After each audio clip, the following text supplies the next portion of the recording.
Hello everybody, welcome to high priestess 7777। कैसे हैं आप सब लोग। मैं आ गई हूँ एक और फ्रेश रीडिंग के साथ। और आज की रीडिंग में जनाब मैं ये चेक करूँगी कि कल रात आपके पर्सन क्या सोच रहे थे। कल रात उनकी थिंकिंग क्या थी, उनके माइंडसेट किस तरह का था, किस तरह की थॉट्स थी, किस तरह उनकी एनर्जी उनके माइंड के साथ अलाइन कर रही थी। रिगार्डलेस आप दोनों के दरमियान क्या सिचुएशन है, ये रीडिंग सबके लिए ओपन है। टाइमलेस, जनरल और कलेक्टिव। जब कभी भी आपकी नज़र से गुजरेगी तो ये आपका उस वक्त का मैसेज आपने वही लेना है जो लगे आपको अपनी सिचुएशन से मैच करता हुआ। टैरो में ये मैसेजेस आए हैं, सब आपने अपने ऊपर इम्पोज नहीं करने और इनकी बेसिस पर आपने कोई भी फाइनल डिसीजन नहीं बनाना। आप अपनी प्राइवेट रीडिंग करवाएं। डिस्क्रिप्शन बॉक्स में मेरा नंबर मौजूद है, साथ ही में सेकंड चैनल का लिंक मौजूद है और दोनों ही चैनल्स पर रीडिंग लेने के लिए मेरा कॉन्टैक्ट नंबर एक ही है। So without any further delay let's see के कल रात आपके पर्सन क्या सोच रहे थे। कल रात आपके पर्सन क्या सोच रहे थे। ये तो कार्ड मैंने अभी बीच में आ गया था फ्लिप होकर, उसको दोबारा से इतना शफल किया उसके बावजूद आ गया। If I follow you I could lose everything. Number 5 ये शायद माइंड अपने जहन से आपको निकाल नहीं पा रहे हैं। I worry about us a lot. Number 7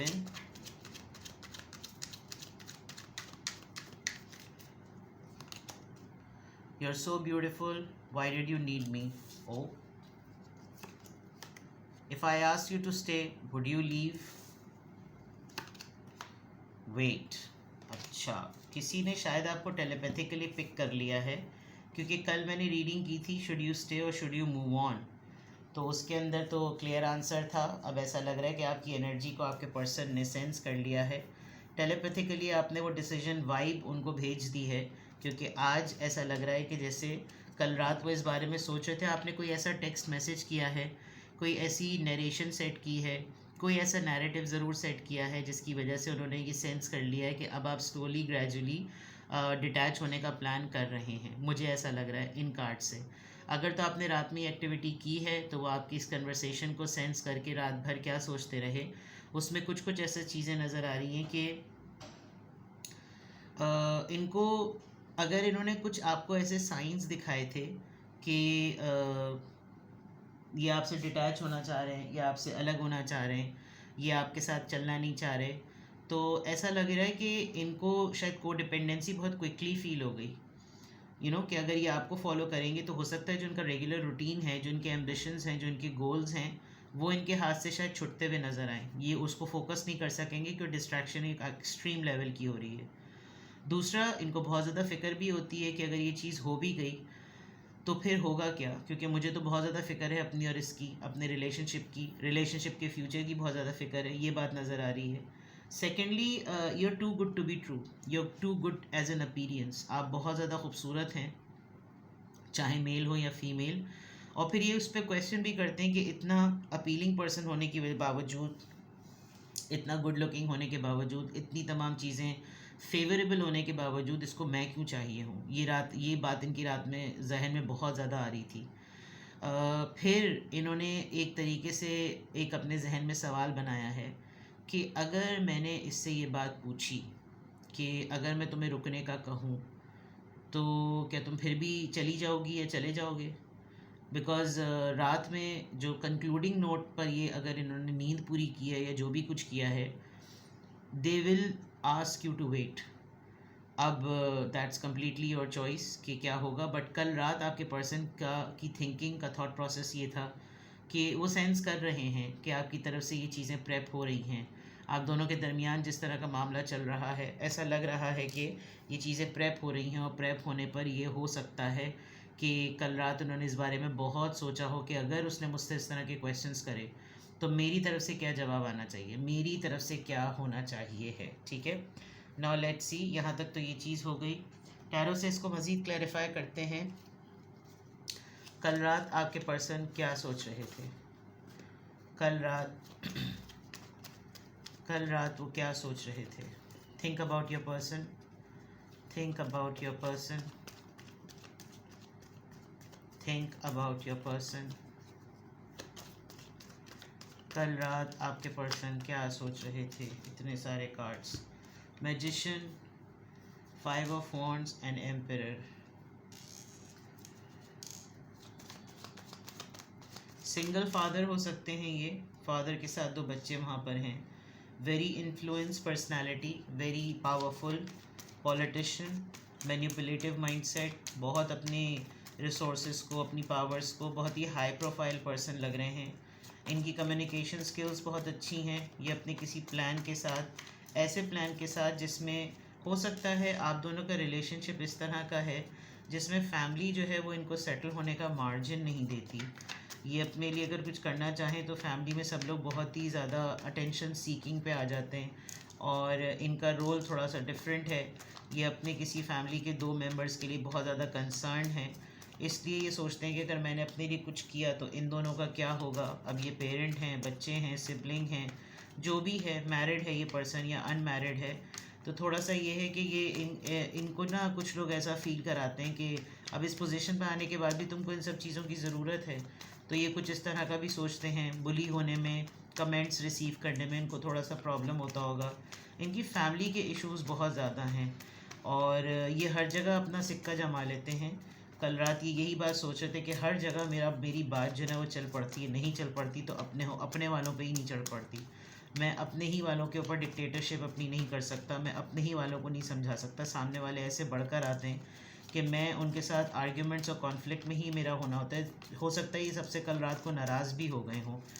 ठीक है। टेम्परेंस, अपनी ख्वाहिशात को इनको बहुत ज़्यादा डिले पे डालना पड़ रहा है। सेजिटेरियस एनर्जी है और यहाँ पर एरीज़ एनर्जी है। फायर साइन बहुत स्ट्रॉन्ग है और यहाँ पे भी फायर साइन है। इत्तेफाक से ये भी सारे फायर साइन ही हैं और सारी चीज़ों में इनको हमेशा जो चीज़ सबसे पहले कॉम्प्रोमाइज़ करनी पड़ती है कि चलो ठीक है, मैं इसको अभी रोक देता हूँ, मैं अभी इसको पेंडिंग में डाल देता हूँ, चलो मैं अभी इसके बारे में बात नहीं करता। तो वो चीज़ भी जो है ना थोड़ा सा आपके और इनके टर्म्स को थोड़ा सा और ज़्यादा खटास में कर रही होगी। 8 of cups, there is a big chance कि इनकी इसी बात की वजह से दे नो कि अगर अब इन्होंने आपको किसी डिले टैक्टिक पर किया तो आप लिटरली वॉक अवे कर देंगे, बिकॉज सिचुएशन इनके अपने घर में ठीक नहीं है, सिचुएशन इनके अपने घर में फेवरेबल नहीं है। ये बहुत ज़्यादा एरोगेंट, दरअसल कभी कभार ये होता है कि कुछ लोग दूसरों की ज़िंदगियों के इतने फ़ैसले करते हैं, इतने फ़ैसले कर रहे होते हैं कि जब उनकी अपनी ख़ुद की बारी आती है तो फिर उनको रियलाइज़ होता है कि अगला उनसे अपने फ़ैसले करवाते हुए क्यों रेजिस्ट कर रहा था, क्योंकि वो एम्पैथेटिक होकर नहीं सोच रहे थे, वो उनके शूज़ में जाकर नहीं सोच रहे थे। एक एम्परर होते हुए शायद ये हेड ऑफ़ द फैमिली हैं, घर के सबसे बड़े हैं और उस वजह से या तो इकलौते ही होंगे और उसकी वजह से ऐसा लग रहा है कि बाकी तमाम चीज़ें तो मेरे हिसाब से चलती हैं, अब इनके साथ वही हो रहा है जो ये बाकियों की ज़िंदगी के फ़ैसले करते आए हैं। तो बाकियों ने भी उतनी ही चढ़ाई कर दी कि भाई आप हमारे मामले में तो बड़े ही बायस थे, आप हमारे मामले में तो बड़े ही सख्त थे, और जब आपकी ख़ुद की बारी आ रही है तो आपको सारी गलत बातें सही लग रही हैं। ये कौन सा इंसाफ है, तो कल इस तरह की चीज़ों को ये बहुत ज़्यादा सोच रहे थे और ये हर उस स्ट्रैटेजी को अपनाना चाहते हैं जिससे ये सामने वाले के साथ आने वाले आर्ग्यूमेंट को लूज़ ना करें, जीत लें, लेकिन वो हो नहीं पा रहा। और उसका सबसे बेस्ट सलूशन ये हमेशा ये करते हैं कि ये एक आइसोलेशन जोन में चले जाते हैं। किसी से बात ही ना करो, मुंह बना लो, खामोशी से कोना पकड़ लो ताकि कुछ बोलना ही ना पड़े, कुछ कहना ही ना पड़े, इस तरह की चीज़ें। और उस पूरे प्रोसीजर में जो सबसे ज़्यादा इफ़ेक्ट होता है कि ये जब बाकी सबके साथ कर रहे होते हैं तो ये आपके साथ भी इसी तरह करते हैं और इस आपके साथ कुछ भी गलती, कोई कोई मिस्टेक ही नहीं है, कोई बात ही नहीं है। और उस पर जो है ना, ये आपको जब पेंडिंग में और डिटैचमेंट और साइलेंट ट्रीटमेंट देते हैं तो उस साइलेंट ट्रीटमेंट में ये होता है कि फिर आपको फ़ील होता है कि भाई फिर मेरे होने का फ़ायदा क्या, ना मुझसे तुम कुछ डिस्कशन करते हो, ना मुझसे तुम कोई बात शेयर करते हो, ना तुम मुझसे कोई हमारे फ्यूचर की बात करते हो, तो फिर होगा क्या। तो इससे बेहतर तो ये कि फिर मैं ना ही रहूँ। तो इनको ये बात भी मालूम है अच्छी तरीके से कि सबसे ज़्यादा कॉम्प्रोमाइज़ इस पूरी सिचुएशन में आपको करना पड़ता है और ये आपके वॉक अवे कर जाने पर, आपके मूव ऑन करने पर ऑलमोस्ट, जिसको कहना चाहिए ना, ये प्रिपेयर हैं, बट स्टिल ये आपसे एक्सपेक्ट करेंगे और आपसे डिमांड करेंगे कि आप फिर भी रुकें। तो कल रात ये क्या सोच रहे थे, इनका पूरा सिनेरियो जो है वो ऐसा लग रहा है कि घर की सिचुएशन की वजह से इस तरह का बना हुआ है। लेट्स सी के मैजिशियन का कार्ड यहाँ पर क्यों आया है, मैजिशियन का कार्ड यहाँ पर क्यों आया है, please guide. 7 of pentacles. Strategy कोई वर्क नहीं कर रही, ये किसी रिज़ल्ट का, किसी रिवॉर्ड का वेट कर रहे थे। इन्होंने कहीं पे कोई इन्वेस्टमेंट की हुई है, वहाँ से पेमेंट नहीं आ रही। वो पेमेंट आ जाए तो शायद ये काफ़ी सारे लोगों का मुंह बंद कर दें और फिर इनके लिए फ़ैसला करना आसान हो जाए। With the 7 of pentacles something rewarding, मैंने इतना सब कुछ किया, इन दी एंड मैं ये रिवॉर्ड नहीं डिज़र्व करता था, मेरी अपनी हिसाब से स्ट्रैटेजी क्यों नहीं चल रही, मैंने ये प्लान किया हुआ था तो इसका रिज़ल्ट क्यों आना चाहिए था, लॉट्स ऑफ थिंग्स कि काम क्यों नहीं कर रही मेरी कोई स्ट्रैटेजी, सब चीज़ें पेंडिंग में डिले पे क्यों जा रही हैं, मुझे इंतज़ार क्यों करना पड़ेगा कि अच्छा रिज़ल्ट बहुत दिनों बाद आएगा, अभी फ़ौरन क्यों नहीं मिल रहा। 5 ऑफ सोर्ड्स यहाँ पर क्यों आया है, 2 ऑफ सोर्ड्स। जैसे मैंने पहले कहा कि दूसरों के डिसीजंस लेने में ये क्लियर हैं, लेकिन जब अपनी बारी आ रही है तो जब कोई नोटिस कर रहा है कि ये दो चीज़ों को बैलेंस नहीं कर पा रहे, तो इन्हीं के करीब के लोग इनको और ज़्यादा कंफ्यूज कर रहे हैं। इनको बहुत ज़्यादा फ़िक्र हो रही है कि अगर इन्होंने आपको अपनी ज़िंदगी का पार्ट बना लिया तो एक जो टॉक्सिक इन्वायरमेंट इनके घर का है, आई worry about us a lot के नीचे ये तीनों कार्ड काफ़ी वरीसम हैं कि इनको फ़िक्र होती है हकीकतन कि मैं दो रिश्तों में बटा हुआ ऑलरेडी हूँ और मैं फिर कैसे इनके अंदर बैलेंस लेकर आऊँ, मैं जाऊँ किस तरफ, मैं किसके फेवर में अपने आप को रिज़ल्ट के तौर पर प्रेजेंट करूँ, ये चीज़ इनको नज़र आ रही है। दी एम्परर का कार्ड यहाँ पर क्यों आया है, ये एडमेंट एनर्जी, ये इतनी स्टबन एनर्जी, ये इतना सीरियस, इतना अथॉरिटेटिव, गुस्से वाला इंसान, इसकी एनर्जी यहाँ पर किस बात के लिए है। 5 ऑफ कप्स, इनको लॉस फील हो रहा है, इनको लग रहा है कि मैं इमोशनली कुछ नहीं कर सकता, इमोशनली मैं बहुत उस पर हूँ, होपलेस हूँ और मेरी वजह से ये भी बहुत ज़्यादा हर्ट है और मैं इसको कंसोल कैसे करूँ, मैं इसको कंडोन कैसे करूँ, मैं इसको कैसे सेटल करूँ, मैं इसके होपलेस होने को कैसे वो करूँ, स्टेबिलिटी पे लेकर आऊँ, टेम्परेंस एनर्जी।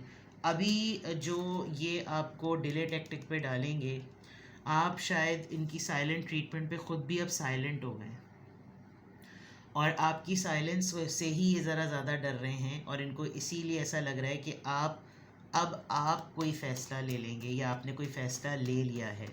अब अगर ये बात डिले करने की है, हालात और रिश्ते को पेंडिंग में डालने की है, तो शायद आप ये चीज़ खामोशी से सेंस कर चुके हैं और आप इनके मिजाज को समझ चुके हैं। आपको लग रहा है कि ये सारे जहान में सबसे ज़्यादा कॉम्प्रोमाइज़ अगर किसी से डिमांड करेगा तो ये सिर्फ मुझसे ही करेगा, तो मैं फिर क्यों खामोशी से पेंडिंग में बैठकर कोने में सिर्फ इसकी ऑब्जर्वेशंस करता रहूं या करती रहूं। आपकी साइकिक एबिलिटी आपको इंडिकेट कर रही है कि अब की दफ़ा अगर साइलेंट ट्रीटमेंट मिले तो कोई एक्शन ले लेना चाहिए और ये बात ये कल रात बहुत शिद्दत से सोच रहे थे कि सामने वाला पागल नहीं होता कि वो हर दफ़ा की रेपिटेटिव पैटर्न को ना समझे, वो भी एक पॉइंट पर आकर जब उसको लगेगा कि कोई सामने फ़ैसला ही नहीं हो रहा, कोई फ्यूचर ही नहीं नज़र आ रहा, तो उसका राइट बनता है कि वो लाइफ में या तो स्टे करे या फिर वो निकल जाए। तो ये चीज़ ये कल रात को बहुत ज़्यादा शिद्दत से सोच रहे थे। 8 ऑफ कप्स यहाँ पर क्यों आया है, 8 ऑफ कप्स, 9 ऑफ वॉन्ड्स। बहुत सारी चीज़ों में आपके स्टे करने में, हालात से वॉक अवे करने में, मूव ऑन कर लेने में इनको ऐसा है कि ये अपने हद तक पूरी कोशिश करेंगे कि ये गिव अप ना करें और इनकी रात की सोचों में ये जो वेट वाला कार्ड आखिर में आके रुक गया है ना, ये अपने एंड पर चाहे ये आपको कोई एक्सप्लेनेशन दे सकें या ना दे सकें, ये किसी ना किसी तरीके से कोई ऐसी बात ज़रूर छोड़ देंगे कि तुम देख लो, मतलब आई एम स्टिल देयर। और ये 9 ऑफ वॉन्ड्स में ऐसा लग रहा है कि सारी चीज़ें तो सॉल्व हो गई हैं ना, सारी चीज़ें तो सॉर्ट आउट हो जाती हैं, इस चीज़ पर अगर रुक सकते हो या रुक सकती हो तो देख लो, मैं अभी भी मौजूद हूँ, अभी भी समझने की कोशिश करो। तो कल रात जो है ना, इनका माइंडसेट कुछ इसी तरह चल रहा था, इसी तरह की ये सोचों में थे। किसी भी पॉइंट ऑफ टाइम पे आपको लगे कि ये बहुत कंफ्यूजिंग सी इनकी एनर्जी है और इससे आप कोई फ़ैसला नहीं ले पा रहे, तो आप अपनी प्राइवेट रीडिंग करवाएं। डिस्क्रिप्शन बॉक्स में मेरा नंबर मौजूद है और साथ में सेकंड चैनल का लिंक भी मौजूद है और दोनों ही चैनल्स पर रीडिंग लेने के लिए मेरा कॉन्टैक्ट नंबर एक ही है। So without any further delay अपना बेहद ख्याल रखें। Bye bye.